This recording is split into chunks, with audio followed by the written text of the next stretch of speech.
Thanks, aloha. Thank you so much, Suzanne. I appreciate.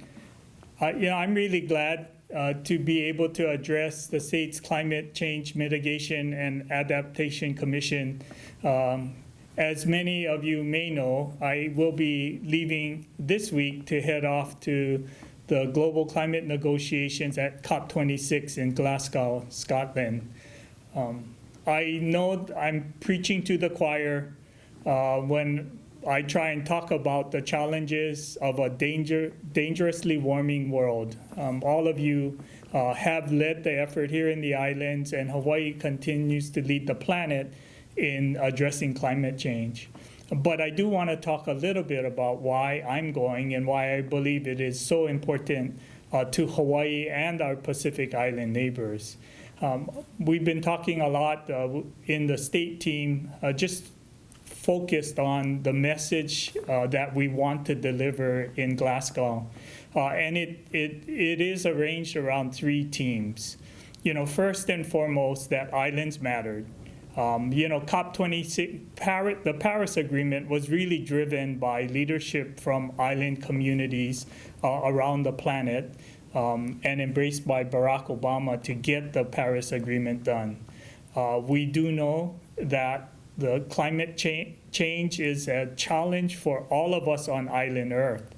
We know that island communities see the impact of climate change more forcefully and dramatically. And that's why island communities are so important in this conversation. And that's why I'm going to represent the state of Hawaii and island communities all around the Pacific. The second real focus is that it's time for action. In Hawaii, I'm proud that Hawaii as a state has been at the forefront of this climate challenge for many, many years. And we have seen states and cities jump to the forefront because other larger organizations and governments have been timid and unable to take that step forward.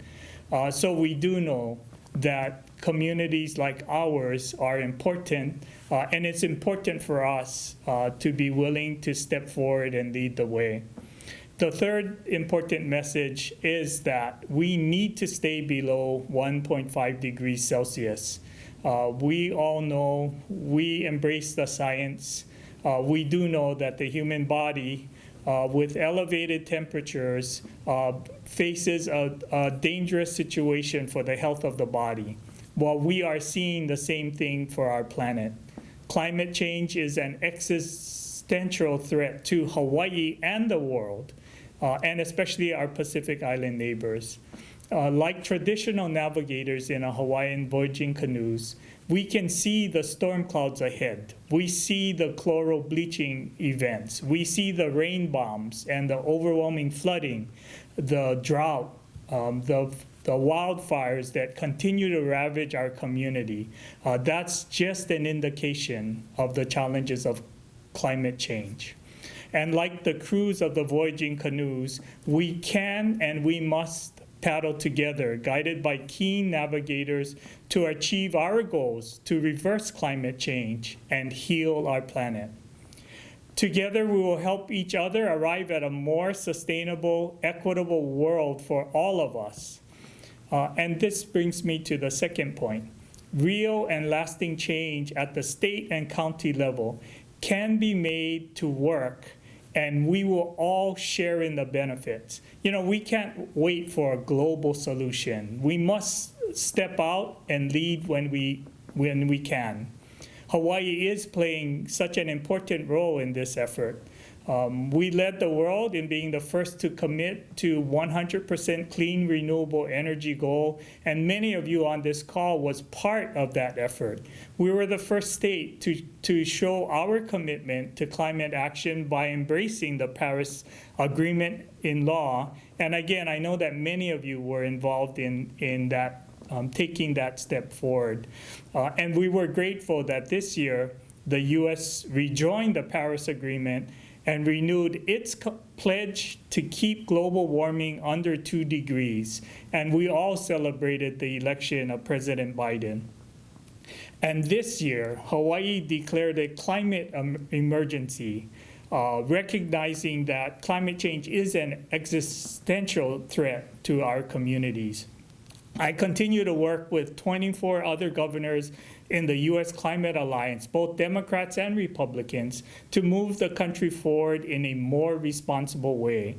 The Alliance is a formidable organization representing 55% of the U.S. population and an estimated $11 trillion economy, an economy larger than all the countries in the world except for the United States and China.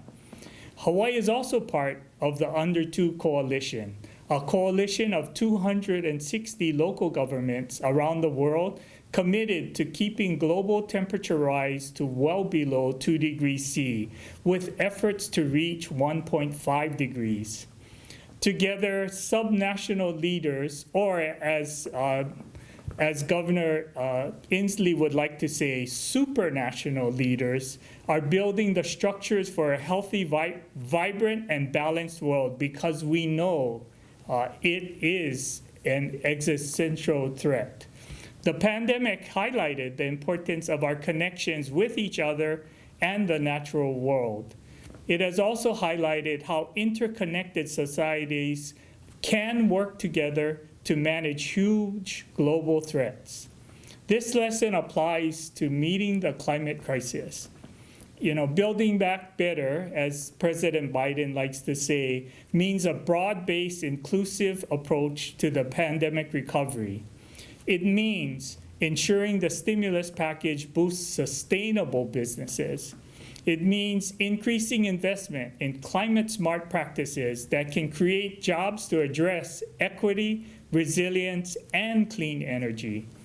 It means increasing investment in nature-based solutions to protect our beaches and natural lands and become more resilient than ever. At the COP, many nations are coming forward with commitments to net zero or signing on to the race to zero emissions by 2050.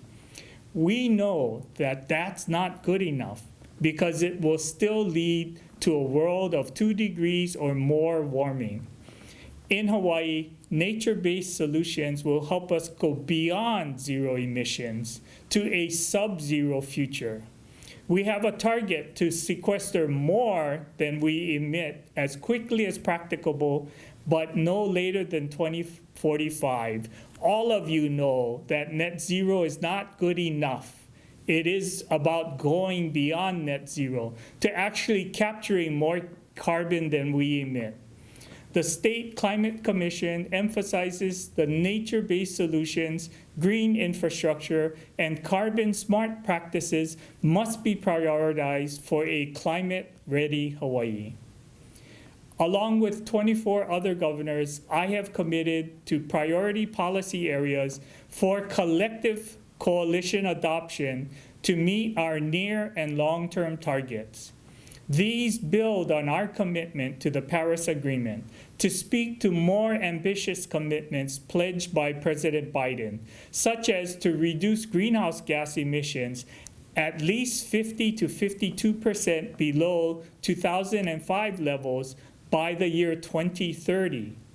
These priority policies are general commitments, and we will support other jurisdictions through our national and international engagements to implement them and to pursue them in a way here at home that is culturally relevant to Hawaii. These 8 priority areas include power, buildings, industry, transportation, just transition and equity, resilience, natural and working lands, and the social cost of greenhouse gases. Later this week, I will join my fellow U.S. Climate Alliance governors in announcing specific commitments in these areas. And I assure you, with all of your support and your advocacy, Hawaii will once again demonstrate that we want to make high-impact actions as we move forward. We have embraced these big ambitions because we know that big ambition leads to big action. And that is what we're doing now, taking big action here in Hawaii. In Hawaii, reversing the climate crisis is critical to preserving our unique biodiversity, culture, and economy. We are not willing to wait for the rest of the planet. We are taking action. We can, because we know it's in our community's best interest. Over the past 5 years, we have seen how Hawaii's leadership can inspire other states and organizations to take bolder action and lead to more action and broader support all around the world. And this is why Hawaii is leading once again and showing how small islands can move the world with aloha and innovation. Hawaii is all in to address the climate crisis. And this is the message that I, and with all of your support, will be taking to COP26. To underscore this, I'd like to highlight the leadership of some of Hawaii's residents, especially our youth leaders, at the World Conservation Congress this past September in Marseille, France. I was so disappointed that I was not able to attend that conference. I know that Chair Case and others on this call was a vital part of the activities and discussions at the World Conservation Congress this past September. Those of you have played such an important part in establishing the Climate Change Commission within the IUCN. In honor of their leadership, I am presenting to the IUCN Hawaii delegation a recognition of this effort with this proclamation. And I'm just going to read it briefly. Whereas Hawaii hosted the International Union for the Conservation of Nature World Conservation Congress in 2016, where Hawaii was recognized around the world for its leadership in conservation.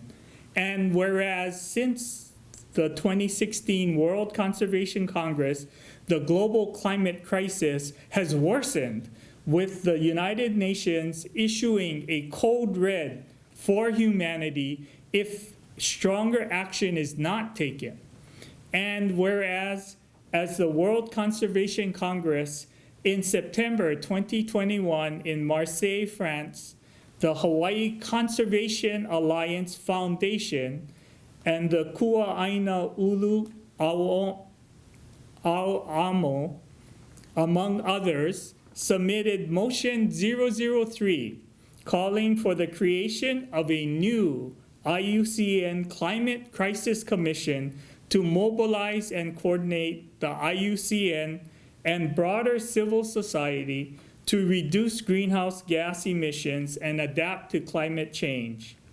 And whereas Hawaii residents formed the group, Our Drowning Voices, to serve as the vanguard to give voice for climate justice in the name of younger and future generations, indigenous people, island nations, and willing nations and partners. And whereas Our Drowning Voices, through their passionate and persistent advocacy, enlisted hundreds of IUCN voting members around the world in support of Motion 003, and whereas the IUCN voted to create the Climate Change Commission with 76% of the vote from governments and 68% of the vote from non-governmental organizations supporting the creation.